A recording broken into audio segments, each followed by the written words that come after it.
Today we're talking Thor, Love and Thunder. The early reviews are in. We'll tell you how godly they are. And Christian Bale is willing to put the bat suit on again. Under one condition. Plus, say it ain't so. Brad Pitt's retirement looms. And Jon Snow's Game of Thrones tale will continue. It's all coming up in your Hollywood headlines. And here to help me break it all down, of course, is the WatchMojo lady, Rebecca Brayton. Hey, Rebecca. Hey, Matt. Listen, last time you were on, me and you got really excited for Thor, Love and Thunder, and I think we can get even more excited if that's possible, because guess what?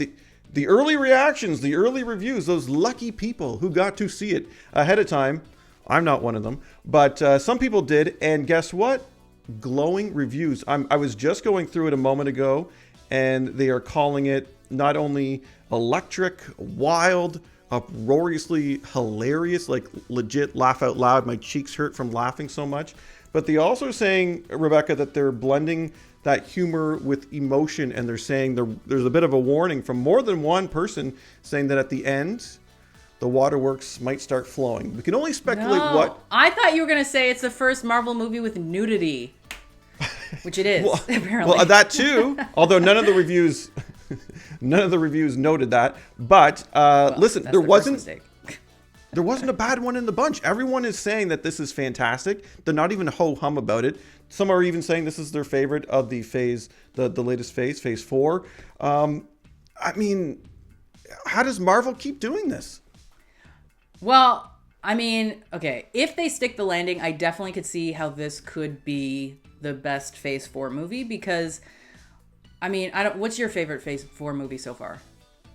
Well, I literally just watched the Doctor Strange Multiverse of Madness. I know it was very different from what we've seen before, but I'm a big fan of Sam Raimi, and I love the horror elements, so I kind of dug that. I mean, Spider-Man No Way Home was fantastic, too. Yeah, that one is tough to beat. Doctor Strange, I would say, is a divisive film. It is a creative film. It did things differently, and they are taking a risk with that film. This film is not a risk. It is a proven commodity, proven star, proven cast, proven director, proven vibe for the MCU. I just don't see how it could possibly go wrong, which is famous last words, but anyway. And by the way, proving me right so far. You jinxed us all. Last time you were on, you talked about how someone might possibly die. And now hearing that a lot of people get emotional at the end, maybe you're right. Maybe a character does get. I feel like I heard he didn't die, though, Thor. Oh, it doesn't need to be him. It could be somebody else. Oh, well, by the way. Okay, if we know the comic books, Jane Foster, while she is the mighty Thor, is going through cancer treatments. So that does not bode well. No. I'm just going to say that. But people are praising, by the way, Portman, and I'm glad you brought up the actors, because the other one that a lot of people, myself included, were curious about was Christian Bale as this character, Gorr the God Butcher. He had a very, when I look at the trailers, very unique look. I love Christian Bale because he really goes for it with these characters. People are saying it's great, it's terrifying, which... He's going to be at least a top 5 MCU villain after this, I bet. Oh, he'll be in all our lists for villains, I'm sure. But people are questioning, I did hear people question his accent.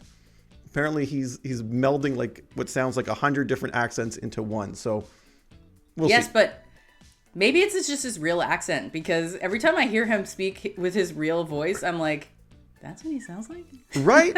Right? Yeah. No, I would say joking. I know what he actually sounds like, but still, I'm always surprised. He does the American accent very well. There's like 70. I'm very picky. 70% of actors and actresses that I hear in interviews, and I'm like, what? They have accents. Okay, so I'm going to stick with Christian Bale for just one more moment, because I don't know if you saw some of the headlines that are coming out about him as Batman.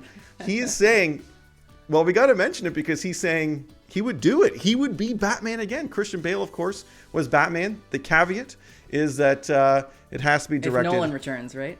Yeah. Has to be Christopher Nolan doing a Batman movie, which, I mean, you know that I love The Dark Knight, my absolute favorite, and I'm sure there's a petition out there all ready to get Nolan to do another Batman.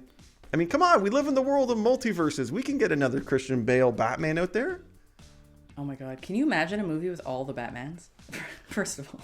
Let's not even go there. No, but okay. I don't think the DCEU is doing well enough to not consider this. Right? Yeah. That's all I'm going to say. Well, I'm going to put you on the spot. Who's your favorite Batman? Since you brought it up, all the Batmans together. Who's your all-time favorite? Everyone, I know it's a hot take.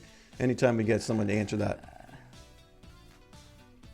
It's tough because I like all of them, truly, for their own reasons. I really enjoyed Adam West, but movies, okay, fine. Actually, no, this isn't, this is the hottest take you could possibly give, and it's the one I'm going to give. That's good. Val Kilmer. It's not the hottest take. George Clooney's the hottest take. I knew this.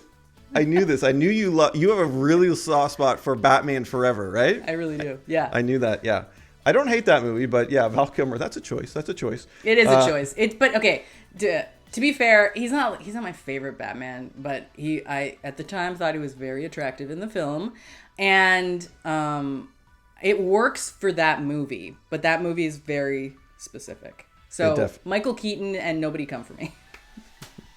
I'll put my checkbox in the Michael Keaton column as well. All right, moving on to another actor that people definitely adore, and the rumor mill is now flying that he is set to retire, and this is based on his own words. I'm talking, of course, Brad Pitt, who's saying he's in his last act. He's in his final the final phase of his career. How could this be? Well, he did this interview with GQ, and he's saying that this won't be his last film, the one that's coming out called Bullet Train. But the next couple will be his final. This is kind of sad to me. I don't know. I can't imagine a world without Brad Pitt. He's a true movie star, Rebecca. That is true. I actually somehow missed this part of the news cycle. I guess other stuff took over. But I don't believe him. I never believe people when they say this.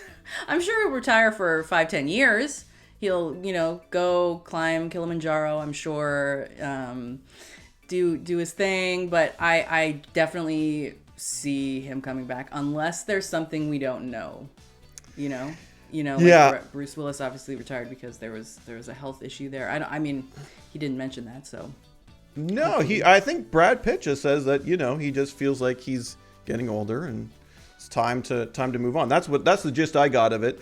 But that implies that once you get to a certain age, there's no stories left to tell, which is not that's not the case at all. I don't get it. I don't get it. I mean, it's fine if you just don't want to work anymore. Just say that. That's fair. I get it.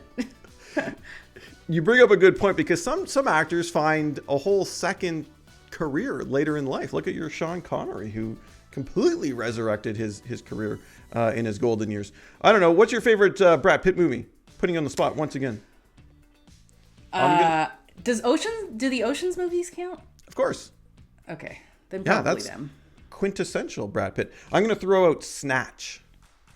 Guy Ritchie's Snatch. where he's got that ridiculous accent. You don't even know what he's saying. Brad Pitt's so great.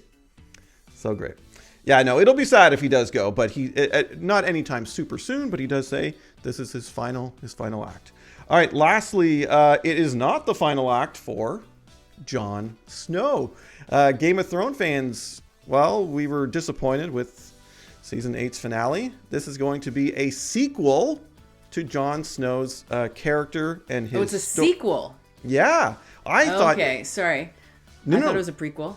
No, you're not alone because they are doing like what feels like a bazillion prequel series for Game of Thrones, right? There's House of the Dragon, which is actually coming out super, super soon. But this will be a sequel, Rebecca. We're going to continue his story, which feels like a bit of a course correction for the folks at Game of Thrones. We're like, okay, we can fix this. We can fix the season 8 finale. Jon Snow is the most popular character, I would say. Was he the problem with the last season? I don't think so. I don't really feel like his story was the problematic story.